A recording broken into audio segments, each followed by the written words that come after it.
খাওয়া। আরে তুই বসে পড়লি কেন? তুই যে তুই বললি খাওয়ার কথা, দেখিনি 3 দিন পেট ভরে খাই নাই কিছু।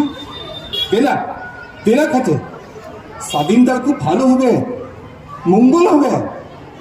না রে পাগল, স্বাধীনতা আসলে তা নয়। তুই জানিস সুভাষ বোস, গান্ধীজির কথা?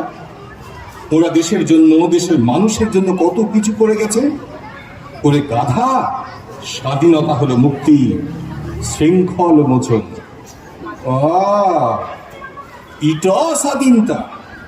এই যে তোরা ধূপ দিয়া ফুল দিয়া স্বাধীনতা করছিস, এর জন্য কি তোরা রোজ খেতে পাস? মুদের পেটে ভাত লাই, মাইলেও লিখা পড়া বেরোবে একলাই।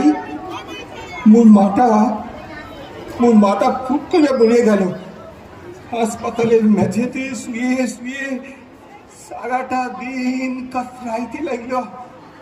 ডাক্তারে ছুঁয়ে দেখলো না।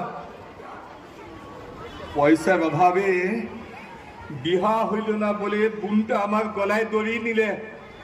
ই বাবু, এবার বল কোনটা স্বাধীনতা? চেঁচিয়ে ওঠেন 10 আঙ্গুলে 8টা সোনার আংটি আর গলায় মোটা সোনার চেন ঝোলানো পঞ্চায়েতের নেতা।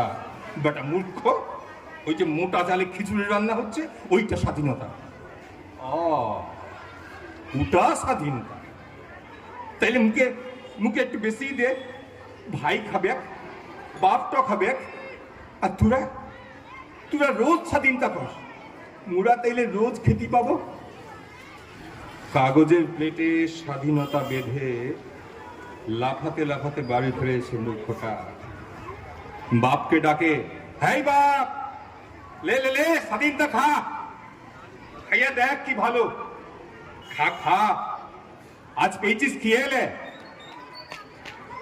মূর্খটা ওর বাপ ভাই সবাইকে নিয়ে মহা আনন্দে স্বাধীনতা গেলে।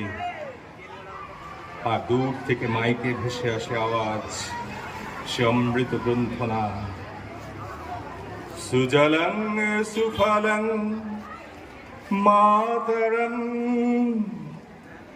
শস্য শ্যামলং মাতরং বন্দে মাতরং। শুভ্রজোৎস্না পুলকিত যামিনী ফুল্ল কুসুমিত দ্রুমদুল শোভিনী সুহাসিনী।